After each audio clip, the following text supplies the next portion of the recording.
Babysitter. Sometimes my mum and dad used to go out. This meant that my brother had to babysit me. He hated it because I just wouldn't go to bed when he told me to. He was 4 years older than, well, actually, he still is. He'd shout, he'd rant and rave, "Will you go to bed?" But I never went until I heard the front door open with mum and dad coming back. And then I'd be upstairs into bed in a flash. Anyway, after a few months of this, my mum and dad tried something new.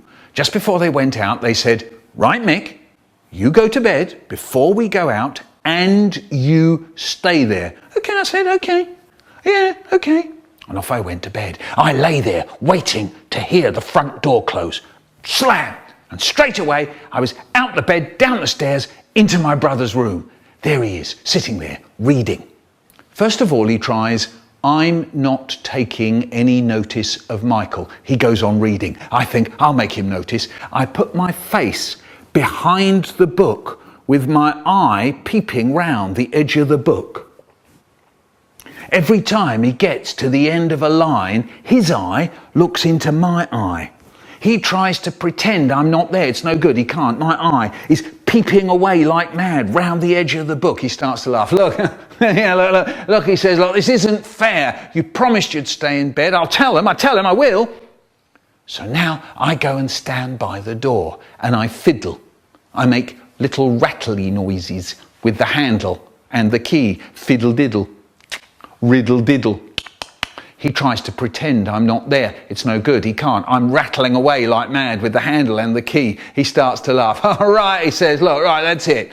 He sounds like he's going to really do for me. So now he tries, "I'm going to be so boring, Michael will get so fed up, he'll go back to bed." He starts up a chant. "Go to bed, go to bed, go to bed, go to bed, go to bed, go to bed, go to bed." He doesn't stop. "Go to bed, go to bed, go to bed, go to bed." He goes on for ages. "Go to bed, go to bed, go to bed." I try to talk to him.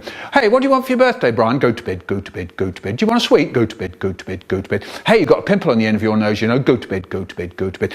And I'm still fiddling with the door. I lock it. I unlock it. I lock it. I try to unlock it.